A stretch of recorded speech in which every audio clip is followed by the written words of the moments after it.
Kita kembali lagi di Generasi Mecin, masih dari Holiday Inn and Suites Jakarta Gajah Mada. Saya masih bersama dua narasumber saya membahas mencegah paham radikalisme di Indonesia. Pak Hendra, saya mau nanya juga, kalau tadi ada keterkaitan terorisme Indonesia dengan luar, tapi dari faktanya ada beberapa orang kita yang saat ISIS kemarin ada yang berangkat ke sana dan sekarang nggak bisa pulang. Ada beberapa kejadian juga. Itu tetap tidak ada hubungannya atau gimana sih, Pak? Begini, saya sampaikan bahwa sampai pada simpatisan ya. Simpatisan itu artinya ketika kita termotivasi ya, ingin seperti tokoh itu atau pergerakannya dan lain-lain atas inisiatif sendiri. Tapi apa yang dilakukan oleh organisasi-organisasi itu tentunya, walaupun organisasi terorisme baik Al-Qaeda dan lain-lain ya, kita itu ada, seperti saya katakan bahwa kita itu terikat kepada ada namanya etika internasional. Jadi ketika terjadi suatu peristiwa baik peledakan maupun saat itu juga mereka akan melakukan konferensi pers dan mereka bertanggung jawab. Nah itu yang disebut etika internasional berlaku sampai detik ini. Nah yang terjadi di Indonesia tidak pernah ada itu. Itulah yang membuktikan bahwa statement saya bahwa apa yang terjadi dalam negeri ini adalah murni kepentingan kelompok lokal, ya, bukan pesanan asing, tidak. Hanya dijadikan model, asing itu dijadikan model.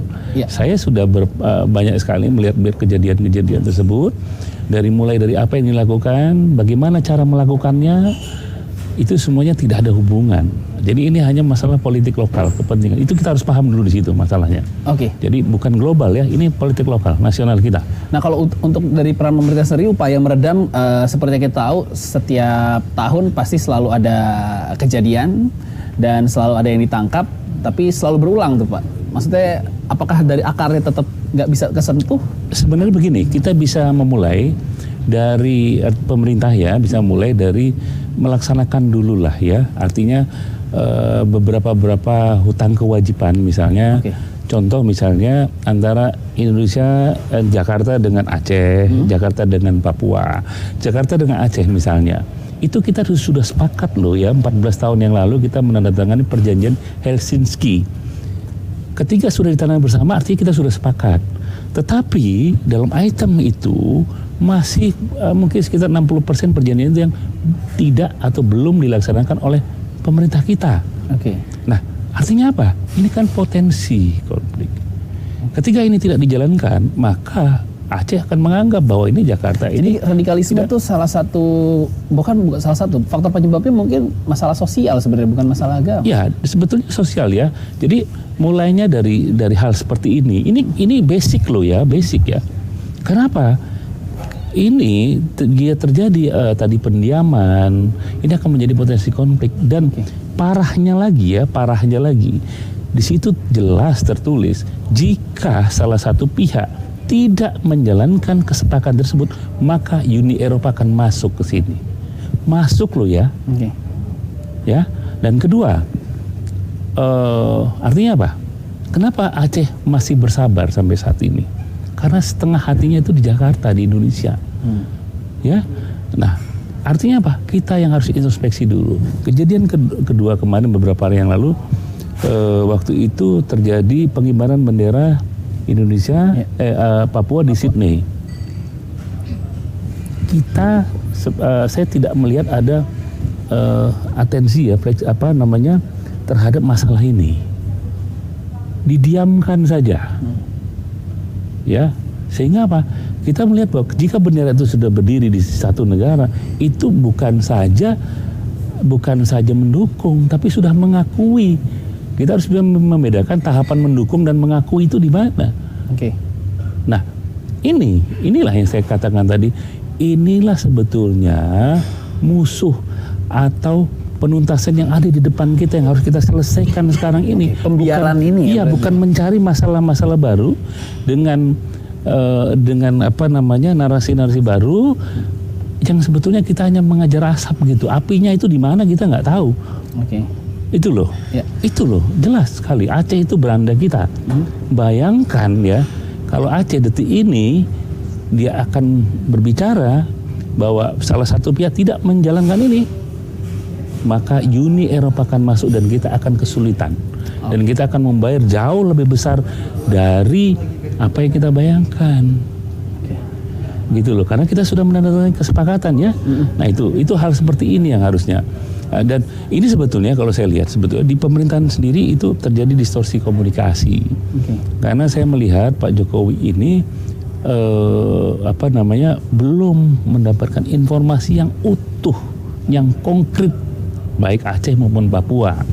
Nah, seperti saya katakan tadi, jadi seolah-olah ini kejadian-kejadian ini itu dijadikan komoditas politik tadi untuk kepentingan-kepentingan tertentu. Nah, itu yang kita tidak ingin ada di negara ini. Jadi penyakitnya ya di dalam. Itu yang harus kita tuntaskan, bukan di luar. Jadi saya sampaikan tadi bahwa tidak ada itu di luar. Kalau sampai kepada simpatisan boleh, tapi sel tidak ada. Sel tidak ada ya. Oke. Mas Umar, saya mulai minta tanggapannya di periode kedua Pak Jokowi ini, apakah radikalisme ini memang sangat menjadi concernnya Pak Jokowi, melihat susunan kabinetnya juga ditempati oleh beberapa anggota TNI Polri di situ? Saya melihat memang di periode kedua Pak Jokowi ini memang yang disasar itu adalah aksi kekerasan, karena di susunan kabinet beliau ini memang Menteri Agama dari kalangan TNI, lalu beberapa menteri juga dari kalangan TNI. Dan saya melihat basic atau dasar akar dari masalah radikalisme itu sendiri adalah kesenjangan sosial, keadilan. Bagaimana Pak Jokowi bisa menghadirkan keadilan di masyarakat, kesejahteraan di masyarakat, maka intoleransi, radikalisme dan terorisme itu akan dengan sendirinya akan hilang. Karena kenapa? Di semua negara di dunia adanya aksi-aksi terorisme karena kesenjangan sosial. Agama tertentu disudutkan, ormas tertentu disudutkan, umat beragama tertentu disudutkan. Nah, dari situ timbul gairah untuk melawan pemerintah. Maka dari itu saya berharap kita, pemerintah ini yang sangat legitimasi, harus menghadirkan keadilan sosial bagi seluruh rakyat Indonesia.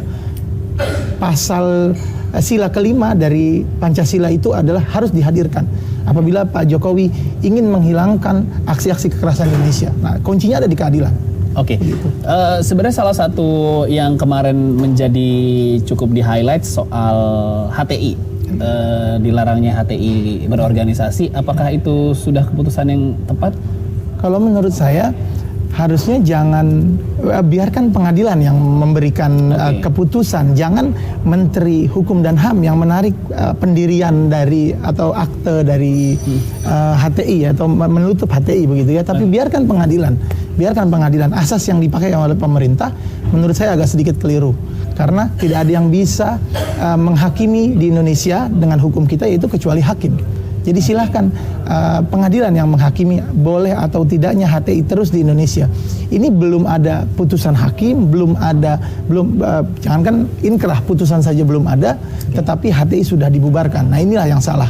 Nah, saya juga tidak ingin ada organisasi-organisasi lain dari agama manapun yang nasibnya sama seperti HTI. Saya tidak ingin dari agama, baik agama apa, Kristen, Konghucu, Buddha, Hindu, tidak dibenarkan membubarkan suatu ormas, membubarkan suatu organisasi legal formal, tetapi tidak melalui pengadilan, hanya langsung secara sepihak. Itu menurut saya keliru. Biarkan pengadilan, biarkan hakim yang memutus. Pak Hendra, apakah itu sudah keputusan yang tepat? Ya, saya kira yang diambil ini cenderung keputusan politik. Ini harus ada keputusan hukum ya. Jadi memang harus ada proses di situ, ada proses hukum yang berjalan. Dan memang kalau saya lihat memang tidak boleh lah begitu ya. Artinya nanti siapa saja terus departemen mana saja bisa melakukan fungsinya. Jadi ini seperti seperti bukan suatu negara yang punya instrumen yang sesuai dengan tupoksinya. Jadi intinya sebetulnya masalah penegakan hukum, keputusan hukum yang layaknya dilakukanlah oleh putusan tadi pengadilan tadi ya, itu bentuk penghormatan kita ini sebagai negara besar. Banyak yang harus mengadopsi hal-hal yang benar menurut saya seperti itu. Ya, contoh misalnya ya di Papua. Saat ini kita melihat bahwa sebenarnya yang dibutuhkan Papua itu mereka butuh guru, mereka butuh mantri, mereka butuh perawat. Tapi ketika mereka mengatakan bahwa di sini lebih dari Suriah, pagi, siang, sore, malam tentara, TNI, seliweran, buang bensin, sementara mereka beli 1 liter saja minyak saja nggak mampu. Ini kan sebetulnya hal yang sangat sangat riskan sekali, gitu ya, sangat sekali. Tapi masalah mereka sekarang, masyarakat di Papua sudah mulai menyadari bahwa ternyata setiap konflik yang ada di Papua itu menghasilkan jenjang kepangkatan baru. Mereka mengatakan, jadi kalau mau naik pangkat, maka bikin di Papua, nanti pulang akan jadi bintang 2, bintang 3 dan seterusnya. Nah inilah yang perlu kita pahami bersama, bahwa janganlah kita merusak bangsa kita sendiri, ya kan, sebagai bangsa besar ini. Mari kita rawat itu, hal seperti itu. Kita punya keunggulan luar biasa kok, luar biasa sekali, gitu ya. Hanya tata kelola saja yang perlu, sehingga kita masing-masing bisa melakukan percepatan akselerasi ini. Dan jangan namanya juga fobia dengan bahasa intelijen ya, karena sebetulnya intelijen itu agen pembangunan kok. Intinya itu, ya. Jadi intelijen itu intinya adalah agen pembangunan, bukan alat juga untuk memata-matai, menakut-nakuti, mengintimidasi kelompok tertentu yang tidak sepaham dengan kelompok yang lain. Bukan seperti itu yang akan kita luruskan ke depan ini. Oke. Ya, jadi kalau ingin segera diselesaikan, sebetulnya masalah bangsa ini adalah di intelijen itu. Itu selesaikan. Kita kecolongan. Itu sering kecolongan. Makanya saya katakan bahwa masalah kita di Indonesia ini adalah intelijen itu. Intelijen. Seperti misalnya presiden. Ketika presiden itu melakukan statement, presiden itu nggak boleh salah. Kalau ada hal yang salah, apa yang diucapkan oleh presiden itu yang harus digantung itu intelijennya. Ya, pembisiknya, Pak. Ya, nah sekarang kita lihat kalau Pak Jokowi ngomong dia agak berat karena dia berpikir nanti jangan-jangan 2-3 jam lagi omongan saya anulir lagi. Ini yang nggak boleh terjadi. Oke. Ya. Berarti memang banyak juga PR di pemerintahan sekarang ya, Pak. Ya. Untuk kayak gitu ya, koordinasi. Tadi Pak Hendra sempat bilang masalah komunikasi yang jadi PR juga di pemerintahan sekarang. Masalah kita ada sinkronisasi kebijakan. Sinkronisasi kebijakan. Ya, sinkronisasi kebijakan. Jadi kita banyak melakukan hal-hal yang sebetulnya tidak penting. Contoh lah misalnya Depdagri sedang melakukan sedang dengan Polri ribut di pengadilan, misalnya di mahkamah misalnya, untuk berbicara masalah kewenangan pedagang kaki lima. Ini kan nggak penting, gitu ya. Ya, akhirnya habis energi bangsa ini hanya untuk ngurusin itu. Betul. Kalau kita antar warga negara melakukan interaksi di pengadilan itu wajar, tapi kalau bapaknya saja ngajarin, anaknya bagaimana? Bagaimana kita bisa fokus bangun bangsa ini? Oke, kita masih ada satu segmen lagi, Pak Hendra dan Mas Umar, menangkal paham radikalisme di Indonesia. Pemirsa jangan kemana-mana, tetap di Generasi Mecin.